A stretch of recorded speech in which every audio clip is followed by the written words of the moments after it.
नमस्कार, स्वागत है आपका। आप देख रहे हैं इंडिया डेली। आपके साथ मैं हूं शिवम दत्त मेहता और मेरे साथ हैं मेरे दो सहयोगी। नमस्कार, मैं हूं गार्गी चक्रवर्ती। और मैं हूं आपके साथ पलक सहगल।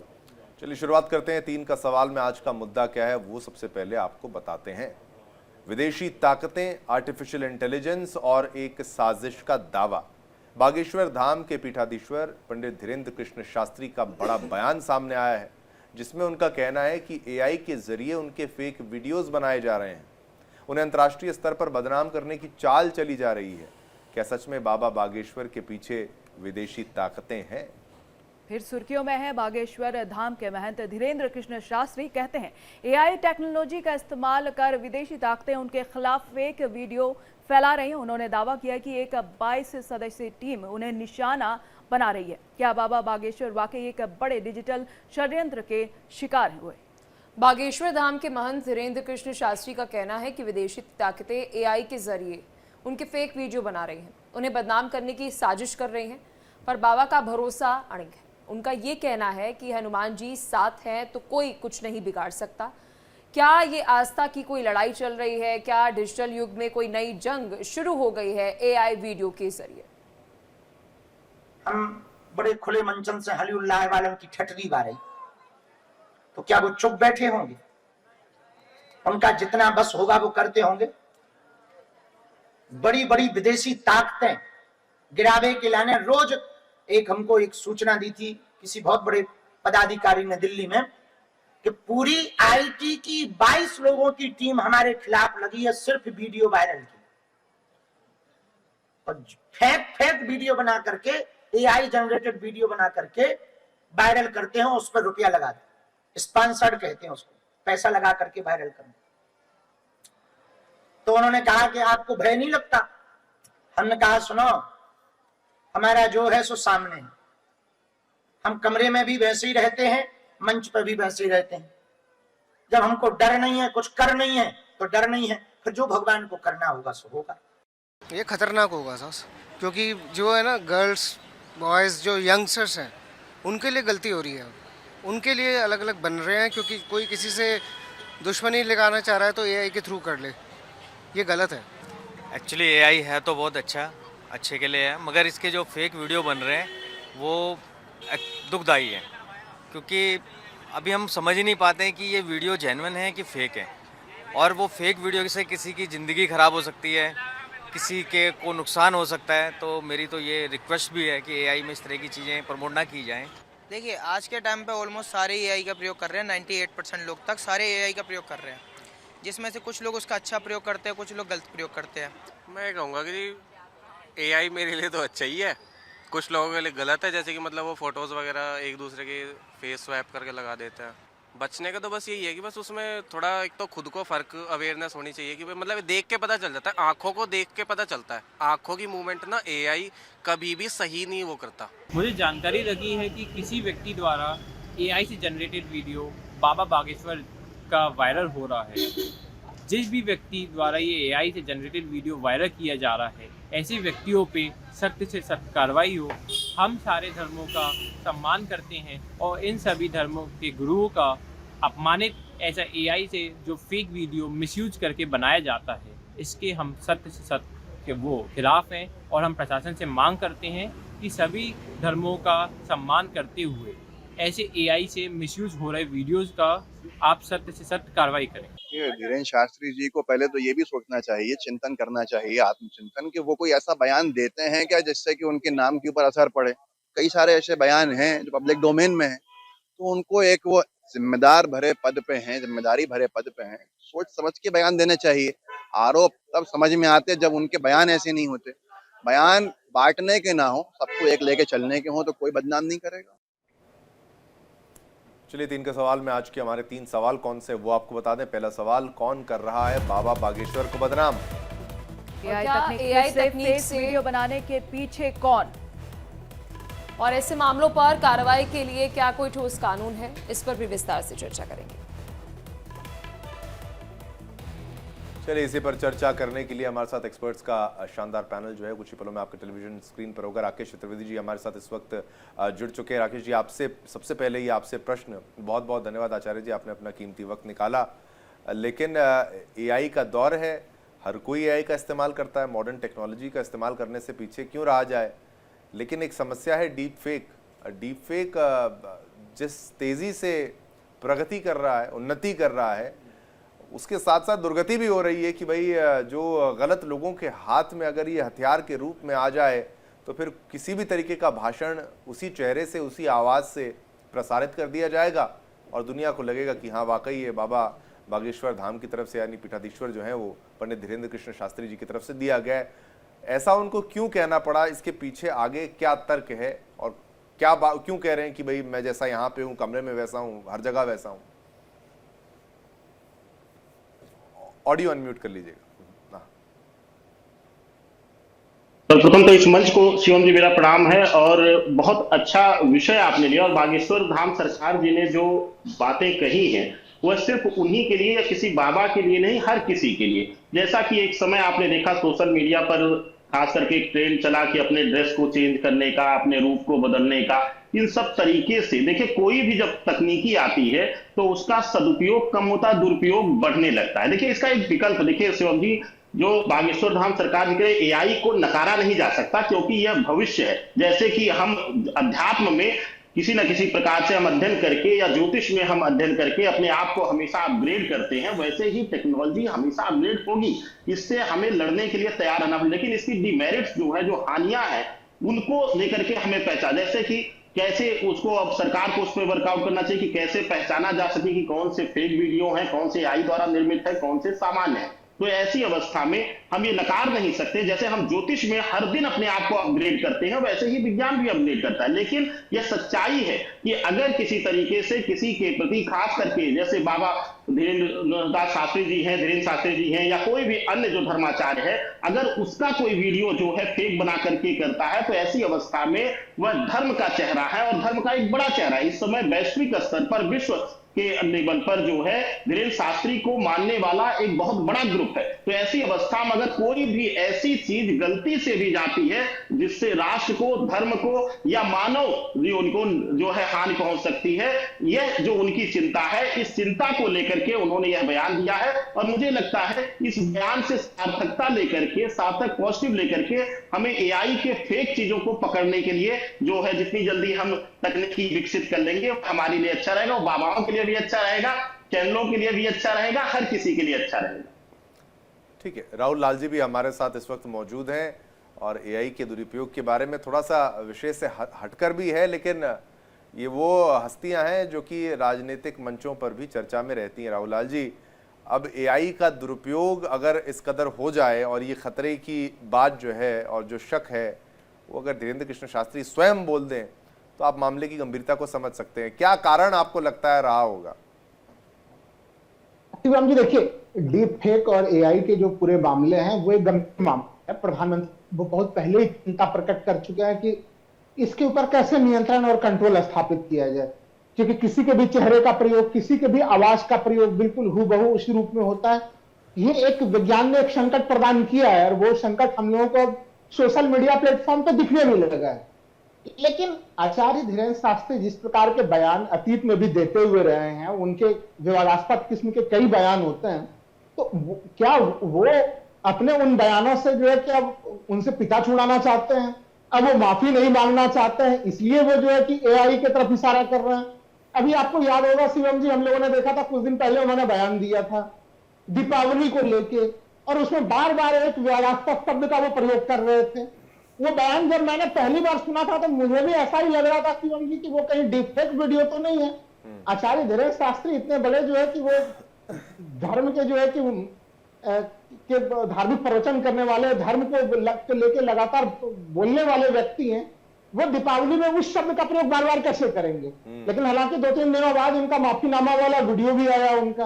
आपको याद होगा कि जब वो स्लिप ऑफ टंग भी आ जाता है। तो क्या आप राहुल लाल जी ये कहना चाह रहे हैं कि बाकी सबके ऊपर ये बात लागू होती है लेकिन धीरेन्द्र शास्त्री को किसी कंट्रोवर्सी के लिए एआई की जरूरत नहीं है? नहीं, पलक जी देखिए, वो अभी आरोप लगा रहे हैं कि उनके खूब सारे जो है कि एआई को लेके गलत वीडियोस बन रहे हैं, गलत उदाहरण में प्रस्तुत किए जा रहे हैं। जब एआई के मामले नहीं आए थे तब भी उनको अपने बयानों को लेकर हमने पलटते हुए देखा, जो बयान एआई बयान नहीं थे। हम लोगों ने देखा कुंभ में जब वहां पे हादसा हो गया था, उसको लेके उन्होंने किस प्रकार का विवादास्पद बयान दिया था। बाद में उस बयान से वो कह रहे थे कि मीडिया वालों ने तोड़ मरोड़ के हमारे बयान को प्रस्तुत किया है। तो अब मीडिया के ऊपर या किसी और के ऊपर दोषारोपण न करके वो एआई के ऊपर दोषारोपण करने को लेकर कुछ इस प्रकार के हमें चीजें दिख रही है तो उनको माफी ना मांगनी पड़े। वो अपने बयान से जो विवादास्पद किस्म का बयान देते हैं उससे सीधे सीधे दूरी बना सके, इसलिए उन्होंने पहले से ही एआई को लेकर शोर मचाना शुरू कर दिया है। जी राहुल लाल जी, जैसे कि इन्होंने अपने बाइट में भी बोला है कि मैं जैसा हूं वैसा ही हूं, चाहे यहाँ बैठा हूं मंच पे या मैं कमरे में बैठा हूं, तो इसके बावजूद भी आप कह रहे हैं कि कुछ चीजें जो वो बोल जाते हैं इस वजह से हो रहा है ये सारी चीजें। गार्गी जी बिल्कुल, देखिए वो विवादास्पद बयान देते हैं, कई बार उन बयानों को लेके उन्हें सफाई नहीं देनी पड़ती है, लेकिन कई बार वो बयान जो है बड़े मामले, राष्ट्रीय स्तर का बड़ा मामला बन जाता है, फिर वहां से वो सीधे सीधे यूटर्न ले लेते हैं। तो अब उन्हें यूटर्न ना लेना पड़े, माफीनामा की तरफ अग्रसर ना होना पड़े, तो उस स्थिति में उन्होंने एक नया समाधान निकाला है ये कि उसका आरोप जो है एआई पे लगा दिया जाए। देखिए एआई और डिफेक्ट का मामला बेहद गंभीर किस्म का मामला है, सार्वजनिक जीवन में रहने वाले हर किसी के ऊपर लागू होगा। उसके संकट ऐसा नहीं कि वो आचार्य धीरेन्द्र शास्त्री उसके घेरे में आएंगे और प्रधानमंत्री उसके घेरे में होंगे, देश के जितने भी बड़े बड़े लोग हैं सबके सब उनके घेरे में होंगे। तो इसलिए उसके ऊपर कैसे नियंत्रण स्थापित करना है वो सरकारों को सोचना है, सूचना प्रौद्योगिकी मंत्रालय को बताना पड़ेगा। राकेश जी, आप राहुल लाल जी की बात से कितना सहमत है? उनका ये कहना है, उनका ये आकलन है कि ठीक है एआई एक बहुत बड़ी चुनौती है, लेकिन ये चैलेंज जो है वो धीरेन्द्र शास्त्री के लिए नहीं है, वो ऐसा बयान अपने पुराने बयानों से पीछा छुड़वाने के लिए दे रहे हैं। पलक जी, मुझे हंसी आती है, राहुल जी बड़े वरिष्ठ हैं मुझसे और मुझे लगता है कि ज्योतिष को छोड़ करके हो सकता है सभी चीजों में इनका ज्ञान मुझसे ज्यादा हो, लेकिन ये तो उसी तरीके का लगता है कि राहुल गांधी अगर एआई पे बोल दें तो ठीक है, नरेंद्र मोदी जी बोल दें तो ठीक है, राहुल जी वैसे ही बोल रहे हैं कि अगर किसी धर्माचार्य ने यही बोल दिया कि उसके चेहरे को गलत प्रयोग किया जा सकता है तो धर्माचार्य गलत है, तब एआई गलत नहीं है, तब धर्माचार्य गलत है। अरे भाई, उन्होंने जो कहा है, उन्होंने भविष्य को यह रखते हुए कहा है कि अगर उनके चेहरे का प्रयोग करते हुए राहुल जी कोई भी गलत बयान दे दे, दो कम्युनिटी को लड़ाने के लिए बयान दे दे, तो उससे बचा जा सके। जो उनका बयान रहेगा, अगर उनकी स्लिप ऑफ टंग रहेगी या गलती से कोई शब्द निकलेगा, वो आकर के मंच से माफी मांगे, कोई भी धर्माचार्य हो, उसको आकर के मुझसे कोई गलती होगी तो मुझे आकर के आपके चैनल पे माफी मांगने में कोई बुराई नहीं है, मैं समझता हूं। लेकिन अगर एआई द्वारा कोई विस्तार दिया जा रहा है, फैलाया जा रहा है, स्प्रेड किया जा रहा है, वो सिर्फ वो अपने लिए नहीं बोल रहे, वो धीरेन्द्र शास्त्री के लिए नहीं बोल रहे, वह राकेश चतुर्वेदी के लिए भी बोल रहे हैं, वह राहुल जी के लिए भी बोल रहे हैं, पलक सहगल के लिए भी बोल रहे हैं, और शिवम के लिए भी बोल रहे हैं। एआई सभी के लिए हानिकारक, और कैसे हानिकारक है उसका डिफेक्ट, बाकी उसके गुण जो है फायदेमंद है, उससे हम लाभ भी उठा रहे हैं, लेकिन हानिकारक डिफेक्ट सबके लिए है। आचार्य जी, एक बात उन्होंने ये भी कही, और क्योंकि आप एस्ट्रोलॉजी को समझते हैं और एस्ट्रोलॉजी में कुछ उपाय बताए जाते हैं और एक शैली जो तांत्रिकों की भी होती है वो भी ये कुछ है, तो वो कह रहे हैं हमने खुले मंचों से कई बार सच बोला है, अब कुछ तांत्रिकों की दुकानें बंद हो गई हैं, अब इसके लिए वो षड्यंत्र कर रहे हैं, तो इसको किस आधार पर देंगे? शिवम जी, बिल्कुल सच्चाई है, मैं कई मंचों से ऐसा देखा, बोला हूं। इस समय सोशल मीडिया पे चले जाइए, एआई द्वारा वीडियो बना करके, वशीकरण के वीडियो बना करके सिर्फ लोगों को भ्रमित किया जा रहा है। दही लगा दीजिए वशीकरण हो जाएगा, जो है अंडरगारमेंट्स टाई करके बांध के रख दीजिए वशीकरण हो जाएगा, ये सब तो सिर्फ धर्म का नाश कर रहा है, धर्म का विनाश कर रहा है। तो बिल्कुल वो सही कह रहे हैं, जो दिखावे बनावटी है, जो एआई के भरोसे ज्योतिष कर रहे हैं, उनका भी जो है झोला बिस्तर सब बंद हो गया है, हो जाएगा। अगर ये चीजें हो जाएंगी तो इस पर नियंत्रण अगर कर लिया गया तो जितनी भी फेक चीजें हैं, जितनी भी बनावटी चीजें हैं, वह वहां पर विराम लग जाएगा, और इस पर लगना ही चाहिए। यह सिर्फ भारत के लिए नहीं, यह विश्व के लिए हितैषी होगा अगर एआई के फेक चीजों पर नियंत्रण कर लिया गया तो। जी राहुल लाल जी से मैं पूछना चाहूंगी कि जैसे इन्होंने कहा है कि कुछ चीज़ों पर जो है मतलब कि चीज़ें पाबंदियां होनी चाहिए, क्या अभी तक ऐसे कानून, कठोर कानून नहीं बने कि अगर डीप फेक अगर बनाया जा रहा है, किसी का फेक वीडियो बनाया जा रहा है, उसको तुरंत स्टॉप किया जाए और ऐसी चीज़ें ना हो?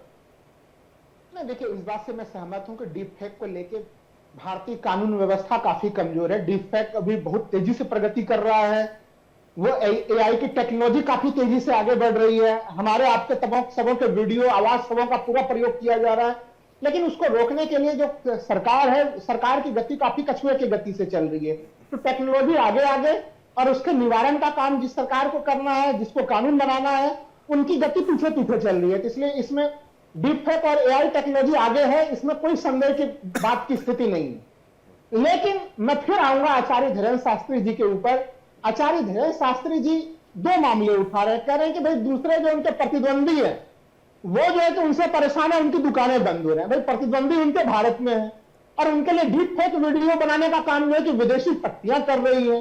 तो एक तो पहला विरोधाभास उनका यहाँ पे देख लीजिए कि भारतीय प्रतिद्वंदी विदेशी शक्तियों का प्रयोग करके आचार्य धीरेन्द्र शास्त्री जी की छवि खराब करना चाह रहे हैं, नंबर 1। नंबर 2, जब आचार्य धीरेन्द्र शास्त्री जी ये बातें तब करते जब वो कुछ साइंटिफिक टेम्परामेंट के प्रोत्साहन देने के लिए कुछ लगातार प्रयास करते हुए दिखते, तो बिल्कुल स्वागत होता उनके बातों का। लेकिन वो तो खुद ही दावा कर जाते हैं कि वो हनुमान जी से फोन पे बातें करते हैं, वो बजरंग बली से फोन पे बातें करते हैं।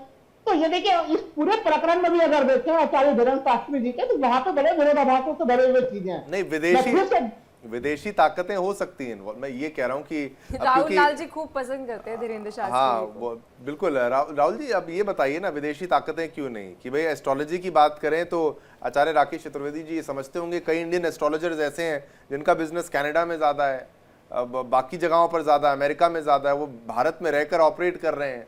अब अगर ऐसे लोग, मैं तांत्रिक कह लीजिए, षड्यंत्रकारी कह लीजिए, अब चाहे वो तांत्रिक जरूरत थोड़ा है वो कोई हिंदू धर्म का ही तांत्रिक होगा, और भी कहीं पे हो सकता है, किसी और मजहब का भी वो हो सकता है। तो इसमें भी ये भी एंगल है ना, विदेश से क्यों नहीं हो सकता? शिवम जी मैं तो एक उदाहरण दे रहा हूं आपको। अभी तक आचार्य धीरेन्द्र शास्त्री जी डंके के चोट पे वो तमाम यात्राएं निकालते हुए रहे हैं, वो हिंदू राष्ट्र के लिए यात्रा निकालते हुए रहे। कल के डेट में सुप्रीम कोर्ट, चूंकि हिंदू राष्ट्र शब्द भारत में सही नहीं है, ये शब्द हम लोग जानते हैं कि भारत एक धर्मनिरपेक्ष सेकुलर कंट्री है यहाँ पे, तो यहाँ हिंदू राष्ट्र, मुस्लिम राष्ट्र, सिख राष्ट्र जैसी कोई चीज यहाँ पे एग्जिस्ट नहीं करती। कल सुप्रीम कोर्ट डांट लगा दे कि भाई आप इस प्रकार की यात्रा कैसे निकाल रहे हैं, इस प्रकार के पंक्तियों का प्रयोग कैसे कर रहे हैं, आचार्य धीरेन्द्र शास्त्री तो उससे निकल जाएंगे कि भाई वो तो हमने कहा ही नहीं था, वो तो हमारे डिफेक्ट वीडियो है जो जिनमें आप देख रहे हैं वैसे शब्दावली। इनका मंशा डिफेक्ट को लेके अब सही मैं मानता, जब वो सच में साइंटिफिक टेम्परामेंट के चीजों को, वैज्ञानिक मनोवृत्ति के चीजों को आगे बढ़ाने का गंभीर प्रयास करते हुए दिखते, लेकिन उनके ऊपर तो खुद ही आरोप लगता है। इतना भी आसान नहीं है ना कि पल्ला झाड़ देना। अब एआई वीडियो भी हम चला रहे हैं, नॉर्मल वीडियो भी चला रहे हैं, सबको पता है कि कौन सी एआई है। एआई ने एडवांस कर लिया है, लेकिन अभी भी वो लेवल पे नहीं पहुंचे कि आप बोल दें कि टोटली आप उसको डिफरेंशिएट नहीं कर सकते। तो पल्ला वो झाड़ लेंगे किसी बयान से, वो अभी तक मुझे संभावना तो नहीं लग रही, बच नहीं पाएंगे। और कानून व्यवस्था भी उनको सब पता लग जाता है, इतना आसान है, उनके पास भी एक्सपर्ट है, फॉरेंसिक टीम में तमाम चीजें हैं। आचार्य राकेश चतुर्वेदी जी, इनके तर्कों से क्या अभी कुछ सहमति किसी विषय पर या नहीं? जी एकदम सहमत नहीं हूं। उसका कारण है कि मुझे लगता है राहुल जी अभी भी थोड़ा सा बस एक तरफ से देखिए, मैं धीरेन्द्र शास्त्री जी का मैं पक्षधर नहीं हूं, मैं स्वयं कई चीजों में कहता हूं कि ज्योतिष व्याकरण और जो शास्त्र कहते हैं उनके संबत हमें चलना चाहिए राहुल जी। लेकिन फिर भी मैं आपको उदाहरण देता हूं राहुल जी, उसको सिर्फ एक व्यक्ति के कह देने से उसके जो है कार्य और उसके जो है कार्य क्षेत्र से जोड़ करके ना जोड़ा जाए। आप भी शिवम जी और जितने भी हमारे एंकर हैं, आप लोगों ने देखा होगा कई जो है अघोरी जो है स्त्री साध्वियों जो साध्वी हैं, उनके कई वीडियोस मैंने देखा है पब्लिक में, नरेंद्र मोदी जी के साथ, आदरणीय योगी जी के साथ। तो ऐसी अवस्था में यह सब जो है हमारे धर्म, हमारे विशेष करके सनातन को यह आहत करती है। मुझे लगता है कि हमें इस बात से चर्चा छोड़ करके कि धीरेन्द्र शास्त्री ने यह बोल दिया, हमें इस बात पर जोर देना चाहिए कि इसको पहचानने के लिए कैसे जो है आसान से आसान तरीका जो सरकार बिल्टअप करे और इसको इजिली उस पर काम और जल्दी क्विक तरीके से काम करे। क्योंकि राहुल जी आपने कह दिया, मुझे तो लगता है आपको और पक्षधर होना चाहिए कि जल्दी से जल्दी इस पर बिल्टअप हो टेक्नोलॉजी, क्योंकि हो सकता है धीरेन्द्र शास्त्री के ही फेक चीजों को पकड़ा जा सके। तो ये तो अच्छी चीज है कि धीरेन्द्र शास्त्री का कई जगहों पर कहा गया है शिवम जी कि कई बार चोर और डकैत भी कई बार कानून की सही ज्ञान दे जाता है। तो ऐसी अवस्था में आप उनको साधु और साधु ना माने सनातन का, आप जैसा कह रहे हैं कि वो हनुमान जी से बातें करते हैं, ये करते हैं, तब भी उनकी बातें हमें मान करके भारत और सनातन के भविष्य की रक्षा के लिए हमें लगता है इस पर सभी को एकमत एग्री होना चाहिए कि एआई के नकारात्मक दुरुपयोग को पकड़ने की टेक्नोलॉजी होनी चाहिए और तब इसके उपयोग का खुला जो है प्रयोग छूट देना चाहिए, जनरल लोग इसका प्रयोग कर पाए।